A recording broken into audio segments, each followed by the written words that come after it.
In this very quick chat, we'll just briefly look at the main question of the day, which is what is going on in Russia with this martial law business.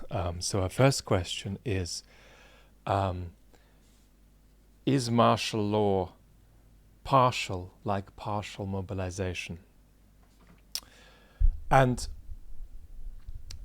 to anybody who has been following Russian politics closely before the war, this will in part remind of the pandemic, when there was a delegation of authority to the regions and an attempt by Mr. Putin to sort of stand back, see how different local practices go, and then intervene with changes of course or with condemnation as and when necessary.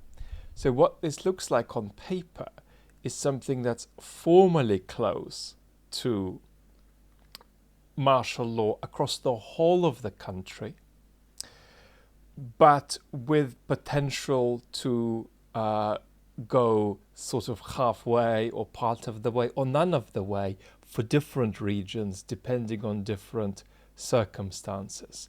And this is an extraordinary illustration of how, in some ways, for informational autocracies in decline, dysfunctionality might be the goal. I mean, the most obvious thing for Putin to do, if you hand over his problem to a 12-year-old at school who's taking a politics lesson, would be to say, well, let's organize ourselves across the whole country and figure out who is doing what. And that's exactly the opposite of what Mr. Putin is doing. What Putin is doing is saying, we're going to delegate a great deal of power to the regions now, and we're going to ask them to play a game without telling them what the rules are. And depending on how what they do goes, how popular it is, how stable it leaves Kremlin feeling, we're going to react. We're going to react by condemning, affirming, and improvising. So it's a sort of course toward dysfunctionality as far as the actual goal of war conduct goes. But it's not quite an irrational action, because the meta goal is the stabilization of the regime. And so this is how informational autocracies work. They're trying to pursue real goals, but they're also balancing those with bizarre postmodern aspirations that are built into the system and required to be adhered to if the system is to survive. It's an extraordinary level of political degeneration, really, and it's sad to see. But here is the key point: this is good for Russians, because even though they haven't said that the martial law means war, it's pushing Russians in the direction finally of thinking that they're at war. And there is no doubt that this will have a minor de-anesthetizing effect. Russians will begin waking up to some extent as a result of this. And this is good. And that's just another illustration of how completely bizarre what's happening is, because normally countries introduce martial law to asphyxiate politics and put it on a cooler. But here we've got martial law leading to politicization of the population, politicization of different actors across the country. So that's a little bit of a flavor of my commentary on this. If the radicals were in charge, how would they conduct the war differently? So their goal is wrong, it's not effective, but they seem to be committed to it, and the goal would be terror. The goal would be to terrify Ukraine and to terrify the West, which just means attacking civilians as much as possible in the crudest way possible. And it doesn't take history to realize that terrorizing a population that isn't going to make them give up. So that's their strategy for success and for victory. That would be the sort of thing Prigozhin or Kadyrov would try to do if they were in charge. Much more so than Putin. But you've got to understand, it's not that Putin is being sort of bullied by these people when he begins to make concessions to their demands. It's rather that he feels that their power is such that it's strategic to yield a bit to them. So it's Putin not running scared and hiding and being pushed about. It's more Putin sacrificing some of his position as referee, a referee with perceived legitimacy, who doesn't take sides and doesn't give in to demands coming from any direction. Exchanging that refereeing role, the diminution of that refereeing role, for the sustenance of some modicum of stability. But all of this is going south for him, inevitably. But he will try to freeze the journey south for as long as possible. Are you okay after your last video?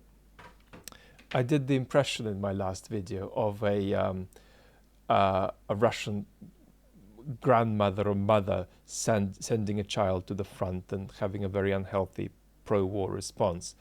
No, I'm completely okay, and that was deliberate.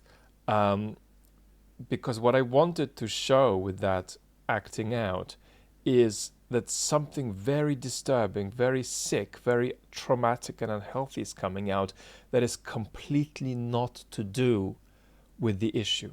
Yes, this war is a catastrophe for Ukraine, and it's also a termination of the future, really, of the next generation of Russians. But still, that kind of frenzied, unhealthy energy that I was manifesting is an expression that something else is at hand. And you see it all over the place in Russia. I mean, in my sort of visits to Russia over the last decade, I felt this sort of stuff getting worse and getting expressed more in banal everyday situations, like road rage, for example. Russian road rage has never been pretty, but it's degenerated over the last decade plus. And stuff that could never be part of a road rage situation in France or Italy, and that stuff could be very emotional in France and Italy, but in Russia, stuff that just isn't part of this picture is coming out in these situations. Stuff that you could never really expect in France or Italy to come out in the context of people trying to have fisticuffs about cutting each other off and, you know, when they're changing lanes. So this very, very bizarre, unhealthy stuff coming out is what I wanted to talk about. You've said something about Liz Truss's neurodiversity on Twitter. Can you elaborate? So the UK has had a calamity politically over recent weeks, and a damaging calamity, and that has involved a profoundly destructive and incompetent Prime Minister, who also may be, and I want to be very subtle here because it's completely inappropriate to give formal diagnosis, so I want to be as tentative as possible, who also may be neurodiverse. And she isn't a bad Prime Minister because she is neurodiverse, and so we've got to keep the complexity here and the balance of saying that on the one hand, this is an extravagantly, bewilderingly incompetent political agent. On the other hand, there's also some things going on that we've got to potentially recognize.